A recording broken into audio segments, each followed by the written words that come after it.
ಪುನರ್ಜನ್ಮ ಇದೆ ಅಂತ ನಂಬಿಕೆ ಇದೆ. ಆತ್ಮಗಳಿಗೆ ಜನ್ಮ ಜನ್ಮದ ಅನುಬಂಧ ಇರುತ್ತವೆ ಅಂತೆ.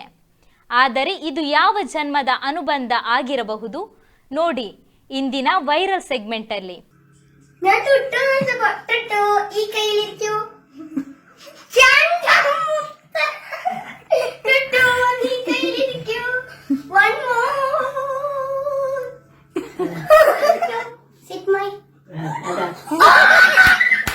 ഈ ടുട്ടുപൂമ്പാറ്റയും ആൽവിനും ആകെ മൊത്തം എല്ലാവരെയും അത്ഭുതപ്പെടുത്തുകയാണ്.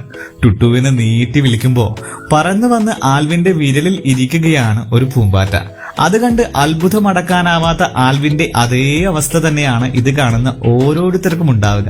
ഒരൊറ്റ വിളിയിൽ നമ്മുടെ അടുത്ത് ഓടിയെത്തുന്ന കൂട്ടുകാരൻ നമ്മളിൽ പലർക്കും ഉണ്ടാകും. അങ്ങനെയുള്ള കൂട്ടുകെട്ടിന്റെ കഥകൾ നാം ഒരുപാട് കേട്ടതുമാണ്. ഇവിടെ കൂട്ടുകൂടിയിരിക്കുന്നത് ആൽവിൻ മുകുന്ദ് എന്ന 3ാം ക്ലാസ്സുകാരനും ഒരു പൂമ്പാറ്റയുമാണ്.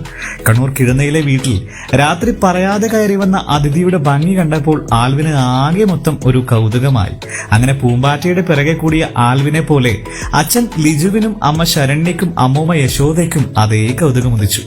കറുത്ത ചിറകിൽ വെളുത്ത പുള്ളികളോട് കൂടിയ പൂമ്പാറ്റയാണ് വീട്ടിലേക്ക് എവിടെ നിന്നോ പറന്നു വന്നത്. പൂമ്പാറ്റയുടെ ഭംഗി കണ്ട് ആസ്വദിച്ചിരുന്നപ്പോ ലിജു മെല്ലെ ഫോൺ എടുത്ത് വീഡിയോ പകർത്താൻ തുടങ്ങി. അങ്ങനെ എല്ലാവരും പൂമ്പാറ്റയുടെ പിറകെ നടന്നപ്പോഴാണ് ആൽവിൻ വെറുതെ ഒരു പേരങ്ങി വിളിച്ചത്, ടുട്ടു എന്ന്. ദേ നോക്കണേ, സ്വന്തം പേര് കേട്ട മട്ടിൽ പൂമ്പാറ്റ പാറി വന്ന് ആൽവിന്റെ വിരലിൽ ഇരുന്നു. ഞെട്ടിപ്പോയ ആൽവിൻ വീണ്ടും വീണ്ടും വിളിച്ചു. ഓരോ വിളിയിലും പൂമ്പാറ്റ ആൽവിന്റെ വിരലിൽ സ്ഥാനം പിടിച്ചു. ഇതെന്തു മായാജാലമാണെന്ന് ആൽവിനും അച്ഛനും അമ്മയ്ക്കും അമ്മൂമ്മയ്ക്കും ഒരുപോലെ തോന്നി.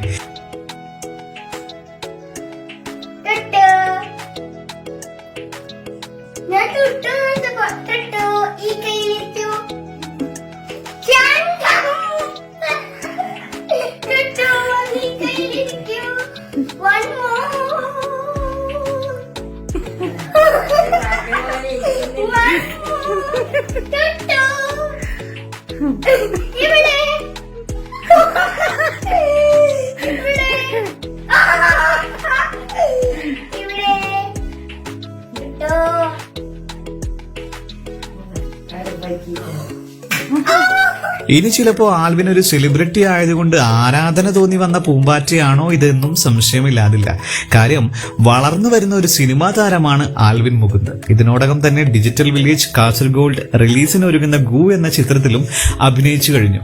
കലാരംഗത്ത് മികച്ച പ്രകടനം കാഴ്ചവെക്കുന്ന ആൽവിൻ 1ാം ക്ലാസ്സിൽ പഠിക്കുമ്പോൾ തന്നെ ലൈവ് ആർട്ടിൽ ഇന്ത്യ ബുക്ക് ഓഫ് റെക്കോർഡും ഏഷ്യ ബുക്ക് ഓഫ് റെക്കോർഡും നേടിയിട്ടുണ്ട്. കൂടാതെ സംസ്ഥാന സർക്കാരിന്റെ ഉജ്ജ്വല ബാല്യം അവാർഡും കണ്ണൂർ സെന്റ് മൈക്കിൾസിൽ പഠിക്കുന്ന ആൽവിൻ കരസ്ഥമാക്കിയിട്ടുണ്ട്. അങ്ങനെ ഇത് തൊട്ടതെല്ലാം പൊന്നാക്കുന്ന ആൽവിനെ തേടിയെത്തിയ പൂമ്പാറ്റയാകാനും വഴിയുണ്ട്.